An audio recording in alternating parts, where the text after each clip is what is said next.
कर्म फल का भोग कभी टलता नहीं है। कर्मों का फल सभी को भोगना ही पड़ता है। एक राजा बड़ा धर्मात्मा, न्यायकारी और परमेश्वर का भक्त था। उसने ठाकुर जी का मंदिर बनवाया और एक ब्राह्मण को उसका पुजारी नियुक्त किया। वह ब्राह्मण बड़ा सदाचारी, धर्मात्मा और संतोषी था। वह राजा से कभी कोई याचना नहीं करता था। राजा भी उसके स्वभाव पर बहुत प्रसन्न था।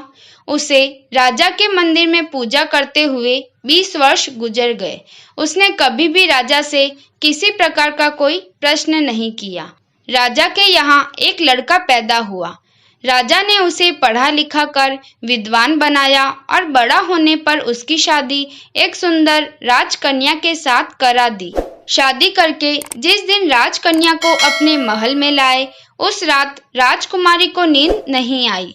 वह इधर उधर घूमने लगी। जब वह अपने पति के पलंग के पास आई तो उसने देखा कि एक हीरे जवाहरात जड़ित मूठे वाली एक तलवार पड़ी है।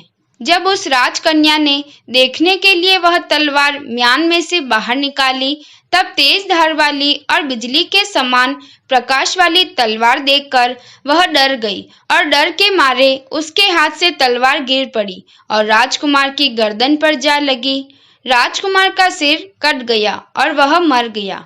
राजकन्या पति के मरने का बहुत शोक करने लगी। उसने परमेश्वर से प्रार्थना की, हे प्रभु, मुझसे अचानक यह पाप कैसे हो गया?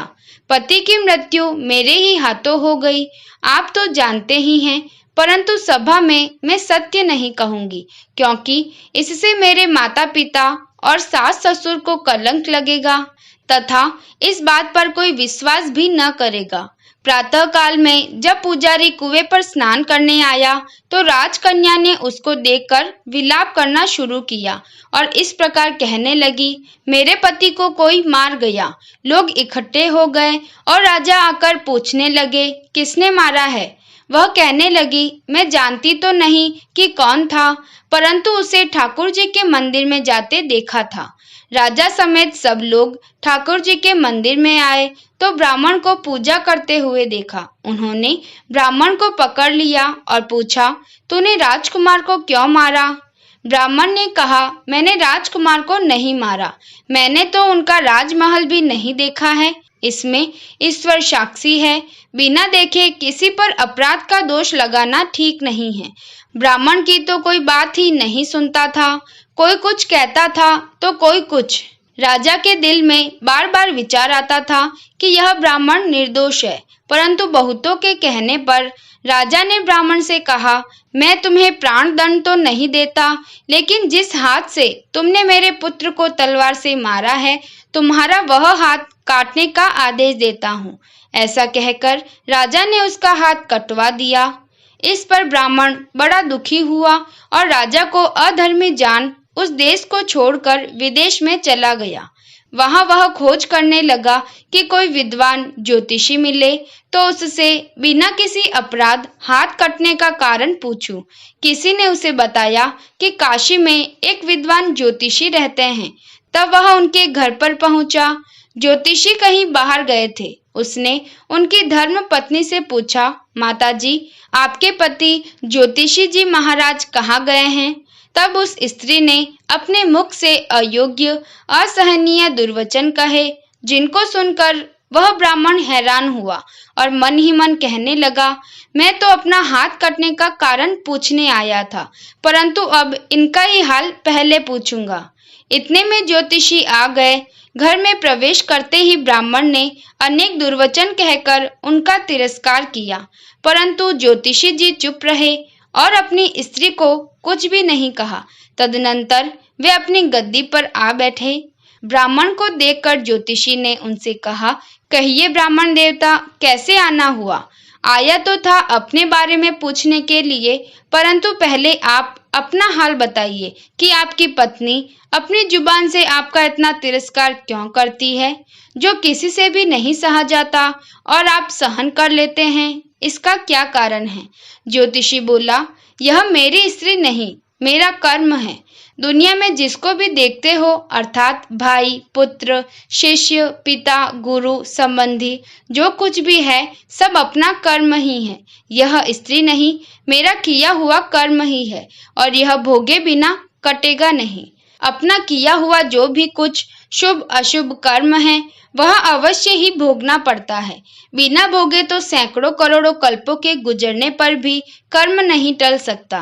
इसलिए मैं अपने कर्म खुशी से भोग रहा हूँ और अपनी स्त्री की ताड़ना भी नहीं करता ताकि आगे इस कर्म का फल न भोगना पड़े। ब्राह्मण ने पूछा, महाराज आपने क्या कर्म किया था? इस पर ज्योतिषी ने बताया, सुनिए, पूर्व जन्म में मैं कौवा था और मेरी स्त्री गधी थी। इसकी पीठ पर फोड़ा था। फोड़े की पीड़ा से यह बड़ी दुखी थी और कमजोर भी हो गई थी। फोड़े में कीड़े पड़ गए जिन्हें खाने के लिए मैं इसके फोड़े में चोंच मारकर खा लेता। इससे यह दर्द के कारण कूदती थी। आखिर त्रस्त होकर यह गांव से 10-12 मील दूर जंगल में चली गई। वहां भी इसे देखते ही मैंने इसकी पीठ पर जोर से चोंच मारी तो मेरी चोंच इसकी हड्डी में चुभ गई। इस पर इसने अनेक प्रयास किए, फिर भी चोंच न छूटी। मैंने भी चोंच निकालने का बड़ा प्रयत्न किया मगर न निकली। पानी के भय से ही यह दुष्ट मुझे छोड़ेगा, ऐसा सोचकर यह गंगा जी में प्रवेश कर गई, परंतु वहां भी मैं अपनी चोंच निकाल न पाया। आखिर में यह बड़े प्रवाह में प्रवेश कर गई। गंगा का प्रवाह तेज होने के कारण हम दोनों बह गए और बीच में ही मर गए। तब गंगा जी के प्रभाव से यह तो ब्राह्मणी बनी और मैं बड़ा भारी ज्योतिषी बना। अब वही मेरी स्त्री हुई जो कुछ दिन और अपने मुख से गाली निकालकर मुझे दुख देगी, लेकिन मैंने चोंच इसको दर्द पहुंचाने के लिए नहीं मारी थी। अतः इसकी समझ भी ठीक होगी और मैं भी अपने पूर्व कर्मों का फल समझकर सहन करता रहूंगा। इसका दोष नहीं मानता क्योंकि यह किए हुए कर्मों का ही फल है।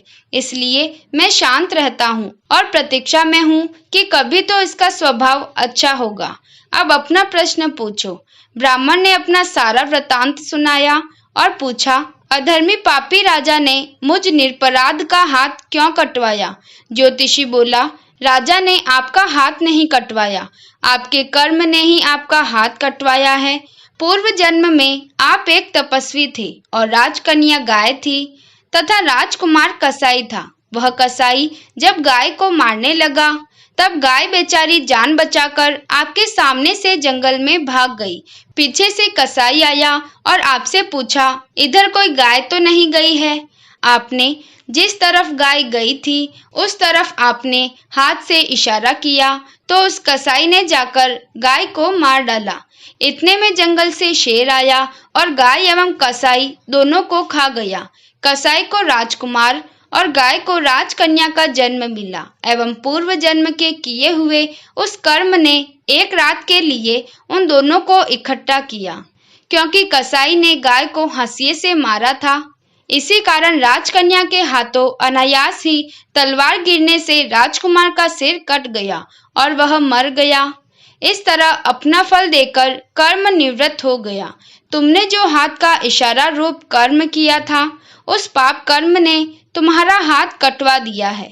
इसमें तुम्हारा ही दोष है, किसी अन्य का नहीं। ऐसा निश्चय कर सुखपूर्वक रहो। कितना सहज है ज्ञान संयुक्त जीवन।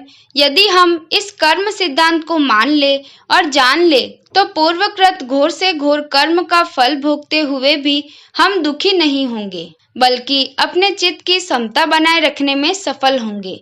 आपको ये कहानी कैसी लगी कमेंट करें। वीडियो पसंद आया हो तो लाइक करें और चैनल को सब्सक्राइब करें। धन्यवाद।